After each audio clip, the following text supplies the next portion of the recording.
Luka, it's tough to beat the same team twice in a row in the NBA, but you managed to do so tonight. It's the 6th straight win. What's going well for you guys in finding ways to get these results? Yeah, I don't even think we play good. We had a lot of turnovers. Defense was good, but at some point, we didn't do good defensive things. But we just stayed together throughout the game. They made a run. We fight back, so that's what we do. You've gone against Ty Lue, and his defense is a lot. He threw a lot of different looks at you, right? Some switches, then some blitzes. What's the challenge in kind of making the right play when the coverage are switching around like that? Yeah, I'm used to that. They're switching up defense a lot on me. Just gotta do what the defense give you. That's what I always say. It's like playing chess a little bit. So just trying to do that. Is there any difficulty with new teammates, especially when you get blitzed and guys kind of finding the right spots, making sure they're spaced the right way? How are you growing like that? Yeah, I think everybody knows what to do. Everybody knows their role. Everybody knows where to be. So I think obviously we're not there yet, but we're getting better. Are you enjoying playing in this building? The fans certainly seem to be appreciating the effort. Hell yeah. It's nice. All right, we'll leave it at that. Thanks, Luka. Hello and welcome to Access Sportsnet Lakers, brought to you by Arrowhead Mountain Spring Water. I'm Chris McGee, joined by Big Game, James Worthy, Big Shot, Robert Ory, and we got Brez down at the arena with Mike Trudell. The Lakers beat the Clippers again. They've now beaten them twice in a 3-day span. They beat them 3 times in a row. The Lakers overall have won 6 in a row. And guys, they are 18-4 in their last 22 games. So over a 6-week period, they have the best record in the NBA. They are now 17 games, over 500. The big stories for me, guys, Luka has a big night at crypto. He talked about that after the last Clipper game. He wanted that. Dalton Connect is back. And Vando makes winning plays. And the Lakers are number 2 in the West. Big game. Yeah, I mean, look, to be missing 2 critical players and then Goodwin being out as well, the team knew they had to come together and someone was going to have to step up. And, I thought Connect coming in really helped them secure some buckets to keep them in the game, to enhance their lead. He had some big threes. But for me tonight, it was guys like Vanderbilt. There was one possession where he got 3 offensive rebounds there, keep the ball alive. Players like that, Vinny Smith. I thought that Gabe's defense was pretty good. So a really good collective effort. But Luka finally starting to find his groove. He had some big threes, and he's very tricky with the basketball, drawing fouls. I thought just collectively they kept their poise when the Clippers, when Kawhi Leonard started to get hot and Zubac started to get those. They kept their poise, took a timeout, came back, and kept it under control and got the W. Yeah, Dorian Finney-Smith, I believe, was a plus 23 going into those final seconds. Rob, before you go, let's go back downtown. Luka with Mike Trudell. I don't even want to say why, but it's Simmons -1. And we ain't talking about Duke Ellington either. Well, welcome. I can't believe that anyone would want to come in studio and watch us, but they want an item to come watch us. Well, Make you feel good? It's you too. Chris McGee, every now and then, he pays people to come and watch him. So he's got a family in here, to make us think he has, a lot of fans. He got fans. Is his contract up? Because he's probably using this as a ploy. Are you using this as a ploy to get a new contract? Okay. He has a lifetime contract. How's your contract with Bama? You a volunteer fan now? Who? Just kidding. We're moving on. We're not going to dive into all of that.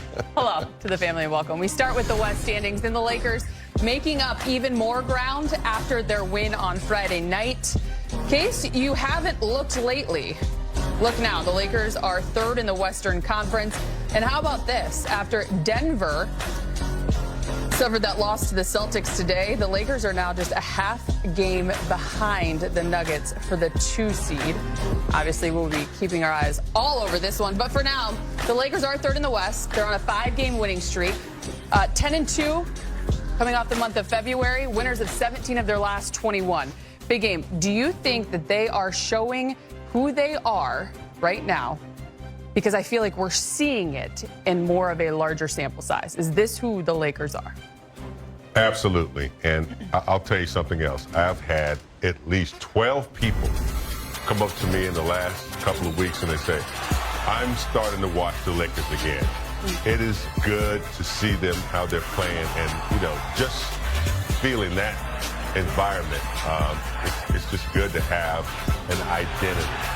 and they have an identity now. And it's defense and collective play, sharing the ball. Obviously, they have 2 superstars. They lost one superstar and a up-and-coming superstar, in my opinion, in Max, but they have held it together because they have decided to play defense, and they keep moving up. They were trending in the right direction before the trade. That lets me know that Coach Redick has, a good communication skills, and they seem to, like the way he coaches, the way he communicates. So, yeah, I think they're a team to reckon with right now. Even though they don't have a big, the deeper they get into the playoffs, Rob, that may tell, but that's yet to be seen. There's only 2 bigs in the league, and one is out for the season. So that other one is Joker. So you really don't need a big in this daily. But a stat guy here tonight? Stat guy's not here now. He's at the arena. Yeah. So I would look. Everybody's looking at this winning streak, and this is I'm gonna go. If you go back and look at when this winning streak started, who came back? Vando. And that goes to show you it ain't always about what you do on the stat sheet. It's not about the points. It's not about the rebound. It's about what you bring to a team. And I think what Vando has brought to this team has been simply amazing. His enthusiasm has carried over. I hadn't seen LeBron move his feet like this since he was first in his league. I hadn't seen Luka move his feet like this, period. All these guys are trying to play defense. I'm not just really saying it's Vando, it's Dodo, it's Gabe Vincent. Those 3 guys have really put their footprint on this team. Because I think when you watch it, even AR is moving his feet a little bit, but it's contagious. We say contagious is a thing in basketball because, think about it, if you start missing free throws, I start missing, you're going to start missing. Everything is contagious. So with Vando being out there, hustling on defense, and helping everybody and communicating, this has made this team a whole lot better. You're exactly right. The word contagious, because it's not just Jared Vanderbilt, but it's on down the line. They're feisty and they're scrappy. You do mention LeBron and Luka on Friday, guys. They combined for 59 points. You imagine the best is yet to come, especially from Luka, and he's someone that has proven and said that the best is yet before him. But specifically offensively, when Austin Reeves went out, you needed those 2 to step up, and they did just that. So you like what you're seeing from them.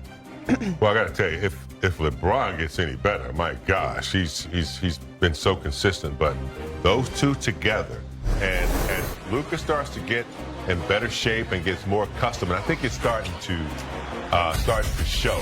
He's already become a better team defender. And, he in the likeness of, Magic Johnson, who we never allowed to play, the other team's point guard. He was a great team defender. I think Luka's been getting 3-4 steals a game. He understands that aspect of the game. So, yeah, and I think he's starting to have fun. It's tough. Rob can attest to how it is when you're with one team, then you got to move to another city. I don't know. I've never had to do it, but I'm assuming it takes a little time to get accustomed to your surroundings, and I think he's starting to settle in. Boy, when he does, he didn't make a lot of shots the other night, still got 31 points, but when he starts to knock down high percentage shots, it's going to be, and passes, it's going to be pretty interesting to watch. Rob, that sounded kind of like a flex. You got to ask Rob. I never had to do it.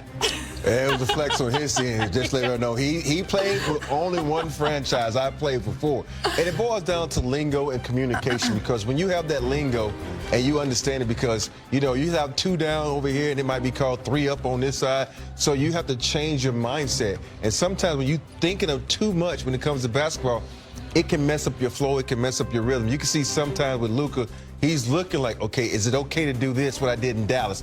And they'd be like, yeah, it's the same play we ran here with AD, but you just don't have a big like AD you can throw it over the top to. So all that is trying to make him a little bit more comfortable. I think also he's understanding that, when you're a big body like Luka, you don't really have to play good defense. You got to stay in front of people. Because I saw the other night where it was Kawhi Leonard that bounced off of him. I'm like, hold on, Kawhi